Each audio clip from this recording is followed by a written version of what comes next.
राम राम।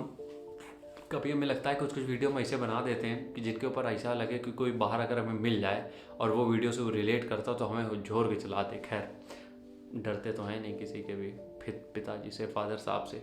हम यहाँ पे आज बात करते हैं स्टडी रूम की। जो वाकई में सिलेक्शन ले रहा है, समझना मेरी बात थोड़ी सी समझ लेना, जो वाकई में सिलेक्शन ले रहा है, जिसकी वैकेंसी क्लियर हो रही है, ठीक है, जो जॉब भी ले रहा है और वो बड़े बड़े एग्ज़ाम भी क्रैक कर रहा है, कभी तुम उसका अगर रूम देखोगे बहुत सिंपल रूम होगा। चलो अच्छा, मेरी बात हम क्योंकि कहते हैं भैया मेरी बात ना मानो, हमने अपने जीवन में इतना ज़्यादा कुछ उखाड़ा भी नहीं है, हम सिर्फ प्रैक्टिकल बताने की कोशिश कर रहे हैं। आईएएस टीना डाबी थी, उनके घर में पत्रकार गए थे बहुत सारे, उन्होंने पूरे घर का वीडियो लिया कि कहाँ कहाँ बैठ के पढ़ती थी या फिर जो भी चीज़ें करती थी।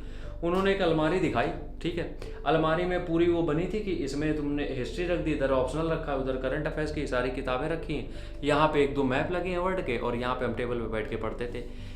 प्रदीप कुमार, क्या नाम है, प्रदीप है कुमार तो नाम है, जो सबसे कम उम्र के आईएएस बने हैं। हाँ, कमरा देखो जरा उनका, ठीक है, दीवारों में नॉर्मल सा प्लास्टर था, उसके ऊपर मैप लगे थे दोनों तरफ, ठीक है, चेयर पे किताबें रखी थी, एक कुर्सी रखी थी, एक ट्यूबलाइट जल रही थी, दैट्स इट।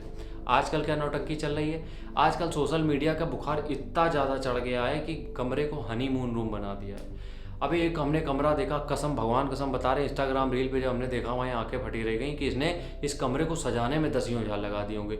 पता है क्या करा उसने, पहले तो मैप लगे हैं दोनों तरफ, ठीक है, मैप लगे, उसने लाल पीली नीली चारों तरफ मस्त लाइट लगा दी जैसे हनीमून में आया हो। और उसके बाद समझो एक कार रखी है, अम्बेसडर कार रखी है, छोटी वाली आती है ना कार्टून वाली, वो कार रखी है मेज पे, उसके ऊपर आईएएस का झंडा लगाया इसे, ठीक है, झंडा रखा है, किताबें प्रॉपर सेट है, और किताबों के बगल में कुछ खिलौने रखे हैं बेहतरीन, ठीक है, दीवार सजी है, चेयर वो वाली है, वो गेमिंग चेयर जो आती है जिसमें चेयर रिपेयर वाली, एकदम मस्त वाली कुर्सी रखी, टेबल एकदम चमक रही बेहतरीन, ठीक है, अगल बगल सब गुलदस्ते रखे हैं कमरे में, और बेहतरीन इधर लाइटें ऊपर भी लगी, उधर से फोकस आ रहा है, ऊपर जो स्टडी टेबल है उसके ऊपर एकदम ऐसे स्लाइड बनी, लाइटों के नीचे लाइट पड़ रही। हम कहा यार साला इसी पढ़ाई होती तो यार हमें भी पढ़नी, हम यहाँ ज़मीन में पड़े रहते हैं। वो मेरे अपने यहाँ वो क्या होती है, और वो अबे एक छोटी सी होती है ना, मेज टाइप की होती है एकदम छोटी सी, क्या उसको बोलते हैं, कुछ बोलते हैं भूल गए, उसी के ऊपर किताबें रखी, पैर उसके नीचे घुसेड़े, बैठे बैठे ज़मीन बैठे पढ़ रहे हैं, ज़्यादा हुआ तो कुर्सी ले ली भाई। और इन लोगों को तो भैया हमें समझ में नहीं आ रहा है कि कमरे को ही इतना खूबसूरत बनाने में इनका इतना टाइम चला जाता होगा, पढ़ाई में क्या कॉन्सेंट्रेट करते होंगे।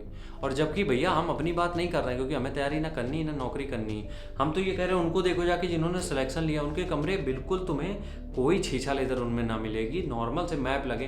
देखो मैप की जरूरत होती है, उसमें नहीं कुछ कहा जा सकता, world map, India map, notes होती है, सबकी जरूरत पड़ती है, जो दीवार में चिपका दो, डेली बेसिस पर लोग रिवाइज करते रहते हैं, लेकिन उसको इतना जगमग करने की क्या जरूरत है। अबे हर तरफ दीवार सजी है भैया, हर तरफ दीवारों में पता नहीं क्या क्या बना है, डिजाइन बनी है, कमरे में लाइटें लगी हैं, और मार पता नहीं क्या करना है। तो भैया कमरे को इतना हनीमून रूम बनाने की जरूरत नहीं है, सिंपल रखो। तुम बाकी लोगों को डरा रहे हो कि यूपीएससी निकालना है तो ये करना है, ये इन्फ्लुएंस नहीं कर रहे हो, उनको बर्बाद कर रहे हो तुम, और कुछ नहीं। राम राम, जय हिंद। क्षमा प्रार्थी, किसी को अगर बुरा लगा हो तो राम राम।